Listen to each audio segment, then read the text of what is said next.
growing crowler farm, the can stage left, and the hat all say Aslin Beer Company on them, so you know what time it is. It's time for DJ to go local!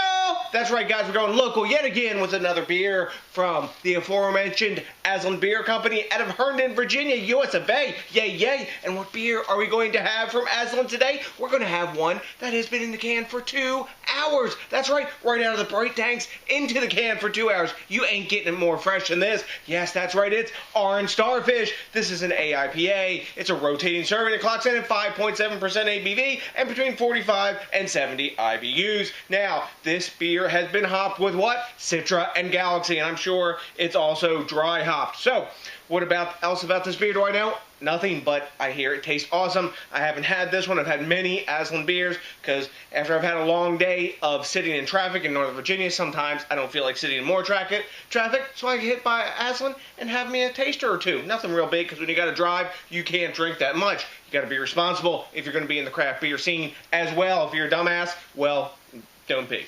Anywho, so, you know what? Every time I drink one of these crowlers, I think of the Beastie Boys song, Paul Revere. You know, the lyrics went, I had a little horse named Paul Revere, just me, my horsey, and a quart of beer. Well, here we go. No, I'm not a rapper. I'm a beer drinker. Anyways, time to crack the top on this bad boy. Yeah. Get it in the IPA glass here, because we can pour it deep with 32 ounces or a quart of beer in our hand. Let's see what's up with the Orange Starfish.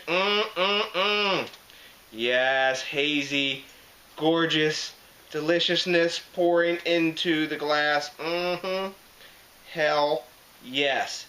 You know, it's surprising what capacity, oh, awesome, these IPA glasses have. Look at that shit. Anywho, let's see what's up with the appearance. It is completely hazy, burnt orange sort of color. We've got a solid, I'd say, finger and a quarter of pretty tightly packed, mildly soap sudsy, off-white bubbles, kind of almost orangey, sort of tinted, like the same color as the liquid in the glass when I swirl it.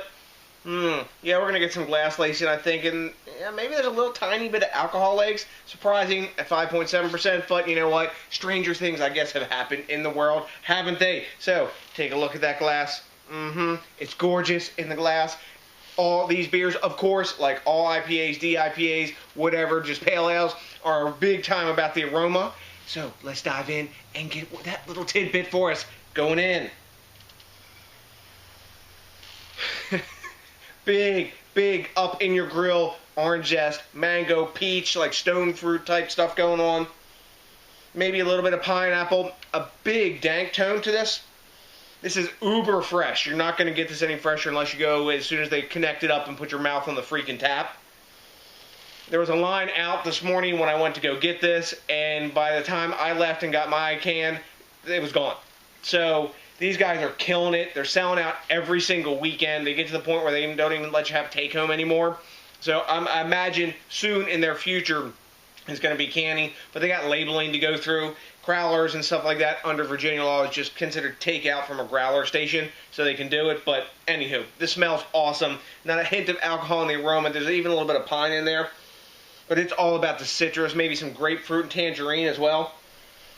Fucking smells delicious. It's got a bigger dankness than I've smelled in a lot of their beers. I'm diving in. Cheers!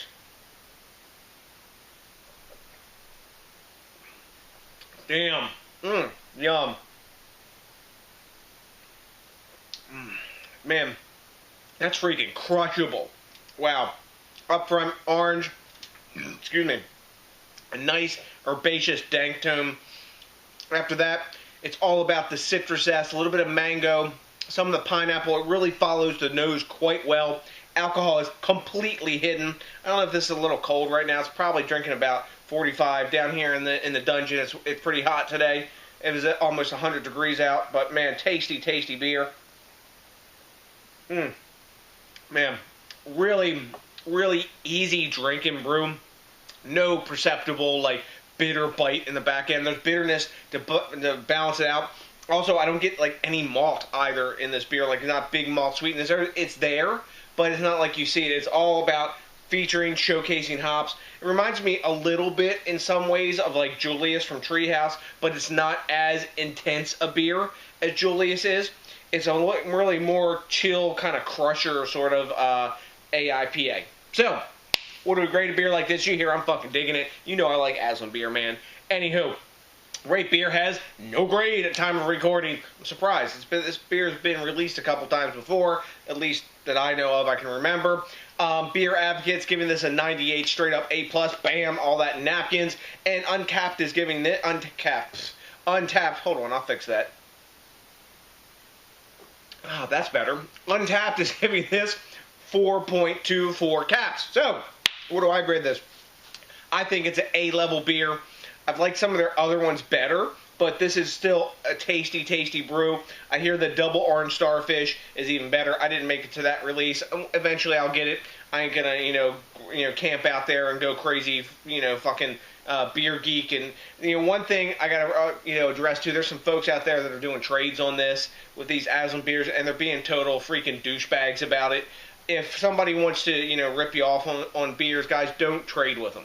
You know, they're telling us, I heard some guys talking, they're telling me they got 50 beers for, like, you know, one can of this, you know. It was a really huge ratio difference. The guy sent him, like, 2 crowlers, and he got, like, 18 beers back. That's great. If you really want the shit and you want to be, you know, taken like that, go for it. You know, send the beer out. But you know what? Don't be a douche when somebody's trading with you. You got a beer they want. Anywho, I'm going to dismount the soapbox here. You know, it ain't all about that, but that kind of shit's not cool. That's not what the craft beer world's about, you know, fucking cheating somebody.